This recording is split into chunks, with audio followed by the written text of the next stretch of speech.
ને પાટણ જિલ્લાને પણ આજે મેઘરાજાએ તરબોળ કર્યો છે। પાટણમાં આમ તો વરસાદની જ્યારે શરૂઆત થઈ, ચોમાસાની શરૂઆત થઈ ત્યારે સારો એવો વરસાદ વરસ્યો હતો, પણ પછી જાણે પાટણથી મેઘરાજા રીસાયા હોય એમ પાટણમાંથી વાદળો અલિપ્ત થઈ ગયા હતા। ભારે બફારો, ઉકળાટ બધું જ હતું। પાટણવાસીઓ અકળાઈ રહ્યા હતા। બીજી બાજુ ખેડૂતોને પાક સુકાવાની ચિંતા હતી। અહીંયા પણ અનેક પ્રાર્થનાઓ, દુઆઓ થઈ અને આખરે ઉપરવાળાએ એ પ્રાર્થનાઓ સ્વીકારી અને ફરી એકવાર આજે વરસાદનો રાઉન્ડ શરૂ થયો છે। રાજસ્થાન પર જે સાયક્લોનિક સર્ક્યુલેશન છે એનો વરસાદ ઉત્તર ગુજરાતમાં મળી રહ્યો છે। અરબી સમુદ્ર અને હિન્દ મહાસાગર બંનેમાંથી ભેજ ખેંચાઈને આવી રહ્યો છે અને એનો ગુજરાતને ફાયદો મળી રહ્યો છે। ગુજરાતમાં શ્રીકાર વર્ષા વરસી રહી છે, પણ જ્યારે વરસાદ ઉપરથી વરસતું, આકાશમાંથી વરસતું એ કાચું સોનું જ્યારે જમીન પર આવે છે, તંત્રના પાપે હાલાકી બની જાય છે અને તંત્ર છે કે હંમેશા એ દોષ કુદરતને આપે છે, પણ આ કુદરતનો કોપ નથી। આ જે ટીવી સ્ક્રીન પર દેખાય છે, પાણી ભરાવાની તકલીફ હોય કે હાલાકી હોય, એ તંત્રનું પાપ છે। પણ ખેડૂતોમાં ખુશી જોવા મળી રહી છે, લોકોને પણ ટાઢક વળી છે।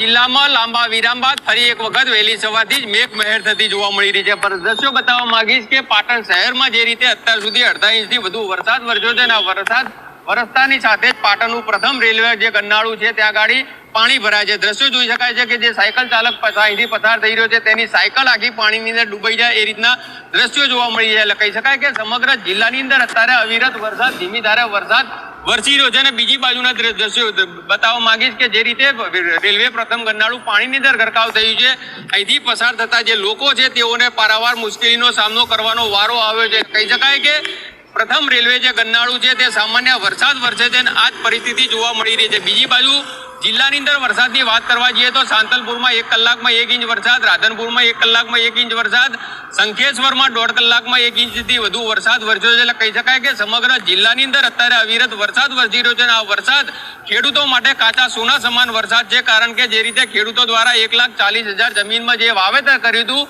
વરસાદ ખેંચાતા તમામ પાક અત્યારે મુરઝાવાની આરે હતો, પરંતુ ફરી એક વખત વહેલી સવારથી જ મેઘરાજા મન મૂકીને અત્યારે વરસી રહ્યા છે। સમગ્ર જિલ્લામાં ધીમી ધારે વરસાદ વરસતા સુકાતો જે પાક છે તેને નવું જીવતદાન મળશે, પરંતુ જે પ્રથમ રેલવે ગન્નાળું છે ત્યાં ગાડી જે રીતે પાણી ભરાય છે અને અહીંથી પસાર થતા જે વાહન ચાલકો છે તેઓના વાહનો પણ આ પાણીની અંદર ડૂબતા જોવા મળ્યા છે। એટલે કે રાહદારીઓ તેમજ વાહન ચાલકોને પારાવાર મુશ્કેલીનો સામનો કરવાનો વારો આવ્યો છે। ભરત પ્રજાપતિ, સંદેશ ન્યૂઝ, પાટણ।